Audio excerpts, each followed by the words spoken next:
Hello mga kagargar, tayo kakain ng pinya. At mainit ang panahon, masarap ang kumain ng panya. Panya. Pinya pala, hindi panya. Paano ba pagbalat ng pinya? Nakalimutan ko na.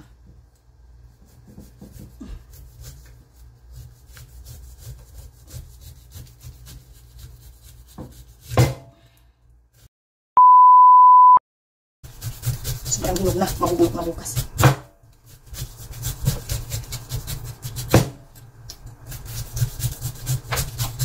Ayun. Ang pinya ay masarap, mahirap balatan. Ay na, papawisan ko talaga. Kasi dito sa Korea, hindi sila marunong magbalat ng pinya. Ang kakainin nila ay yung matigas. Tatapon nila itong malambot. Samantalang sa atin, itatapon natin yung matigas. Diba? Kaya, try to see you how to naka-English. Paano magbalat ng pinya. Ayan. Tapos, ganito lang. Magbalat ng pinya. Para hindi masayang.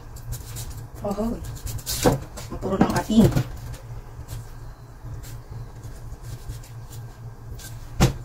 Mapuro ng ating Ang hirap kasi magbalat. Pag mali ang balat mo, ayan.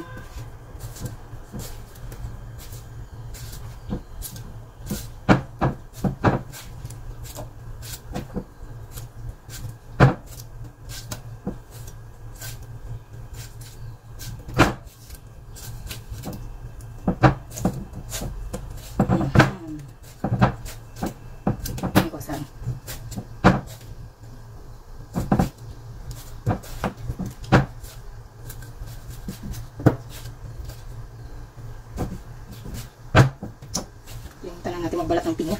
Ilang years na tayo hindi nagbibenta ng slice pinya, kaya hindi na maganda dahil hindi na tayo nahasa magbalat. Ganito pagbalat mo, ganito ka ng nanay mo, wala pa na tayo tutubuin, nasa basura na.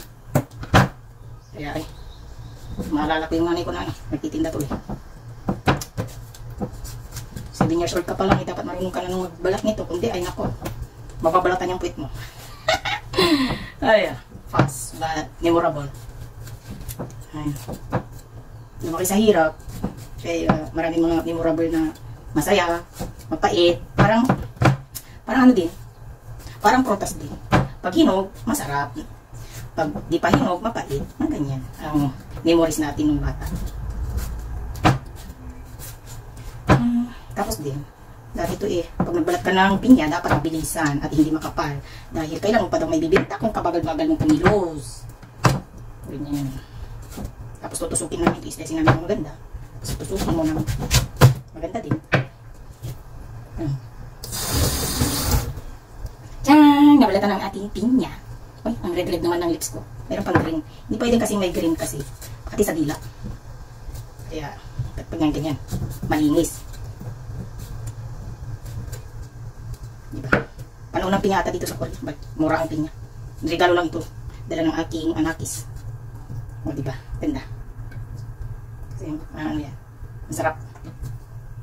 Tanggalin natin yung green. Kasi yan yung makati sa dila. O, diba mga kagargar? Ang ganda. O, diba? Ganito po ang pagbalat ng pinya sa Pinas.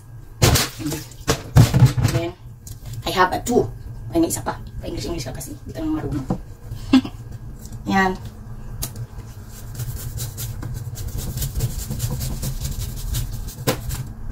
Hindi ko ito maubos lahat kaya gagawin ko siyang alak, wine na. Ang lasa nito, pag nagawa ka ng wine nito, alam niyo yung kali, yung nakakana-kali, ganun yung lasa niya. Pag nito. Kaso nga lang, masarap ito pag umabot na siya ng 5 to 6 years. Yun nga lang, na yung alcohol nito. Matapang yung alcohol nito pag siya yung tumanda sa preserve mo. Kaya, iano ko, papatikin ko kay Kapitan.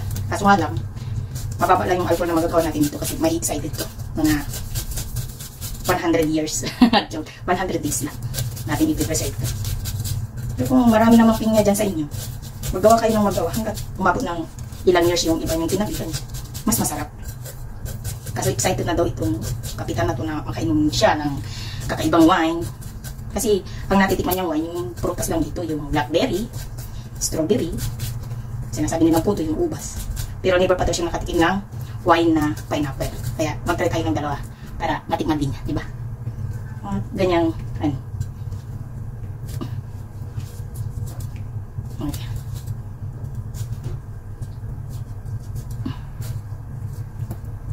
Pag hindi mo na linya kasi mahirap. Dapat alam mo yung linya ng mata nito.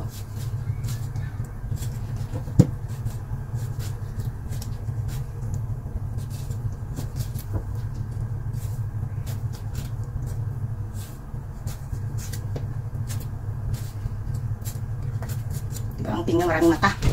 Hirap. Ano eh? Naglaglag na. Nagkalat na ako. Wala na mga bilipid niya.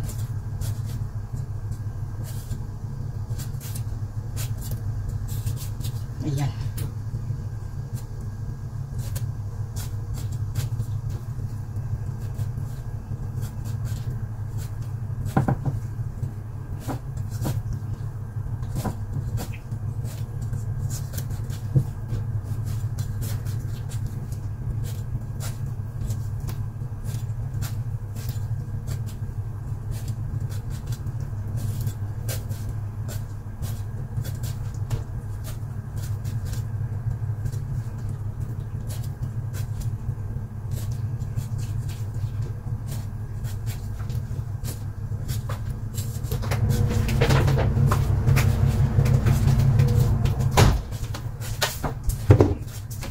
Makulit.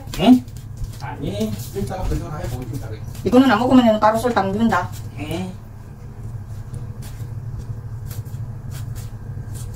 왜냐면 이거 열어주면은 날파리가 ang init.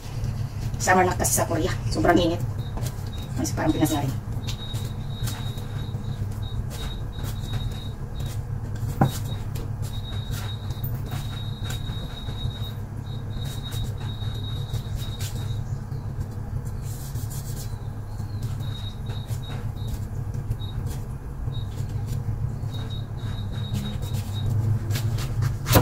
Oh, sayang. Sayang to kung tatakpan natin. Diba yung pagka-slice natin. Mapagod kasi. Sinisipa yung anong kutsilyo. Ayan guys, finish my product. With product daw. O diba? Galing ko magbalat. Kaya yun. Pasangan natin. Bago pa nga maubos ang kanyang juice. Tapos, slice natin.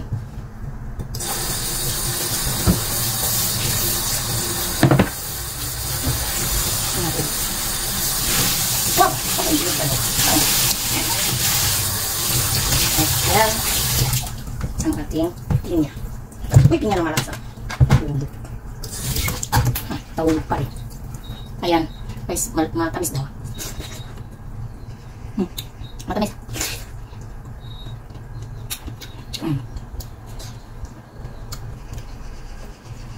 Okay lang yan.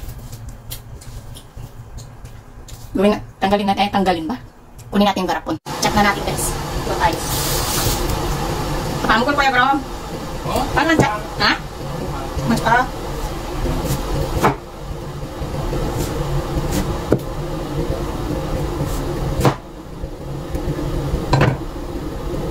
Ay daw siya. Bigyan natin. Bago natin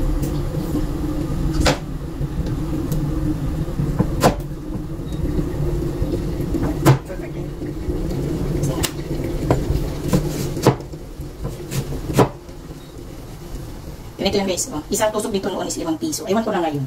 Kaya, di na ako nabibinta eh. Matagal na. 20 years ago na pa yun. Kaya nakalimutan ko magkano ang presyo ngayon ng isang tusok ng pinya na may asin. So, set up ko lang to. Ito namang tira, sayang naman. Gawin natin ano, gawin natin wine. Ito naman. Yung natira sayang naman. Sarap! Ang tamis. Matamis siya. Kaya itong, ano natin, malinit na ito. Panuloyin lang natin ng mainit na tubig. Kasi pag gawa ka ng wine talaga, dapat malinis. Hindi yung basta-basta lang na ano. Kaya ito, nung ginamit ko ito, pinatulaan. Kasi nga lang. kanin natin ang ma-sterilize. At kunting amoy-amoy niyan. Para, okay lang. So, madaling matuyo pag mabasa mo ng mainit na tubig. Diba? Ayan. So, dito lang tayo ilagay. Diretso ko na. Ayan. Tignan natin yan. Kasi ito, diba, ayaw natin kainin kasi matigas. Slice natin ito. Ng piece. Kasi, parang so, pag tinatan mo yan, mahirapan ka lang mag-ano. Tanggal. Kaya dapat haba. Yan, para lang masayang.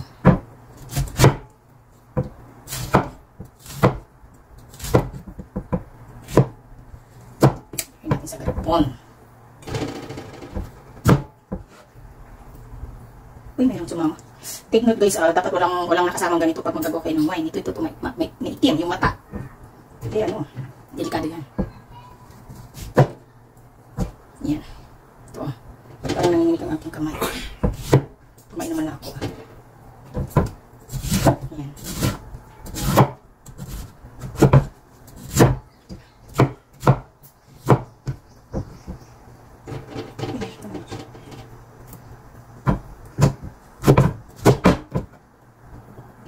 Natin.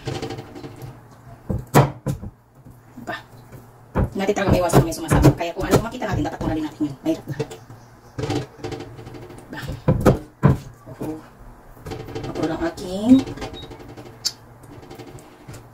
ito parang ganito. Nakita ko, ditanggalin. Di mo naman sinasadya.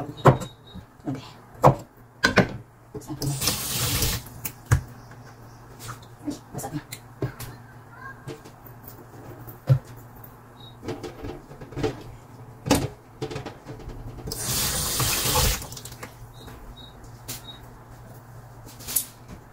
Tapos guys, wala tayong white sugar, kaya brown sugar na ilagay natin. Dapat il-til dapat ang ilagay natin, kulang. Kaya hindi naman maganda kung matamis yung gagawin mo wine. Yung absurd yun. Pero okay na rin. Wow, may napisal. Pwede. Balik.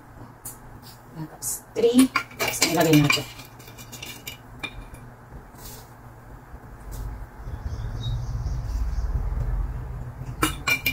Ayan.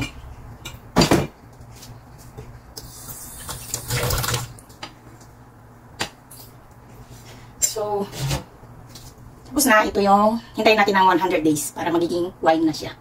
Pero mas masarap is mga 2 to 3 years mo siya buksan. Kaso nga lang, pag itso lang, mag-isa lang at lagi mong nakikita. Parang gusto mo na rin tikman, diba? Kaya pwede na rin inumin ng 100 days. Kaso nga lang, hindi gaano yun yung alcohol niya. Mababa lang. Pero kung gusto mo lang mataas yung alcohol niya, hintayin mo na 6 years. Yun lang. Bye-bye. Salamat. Pakita ko sa inyo next year. Goodbye.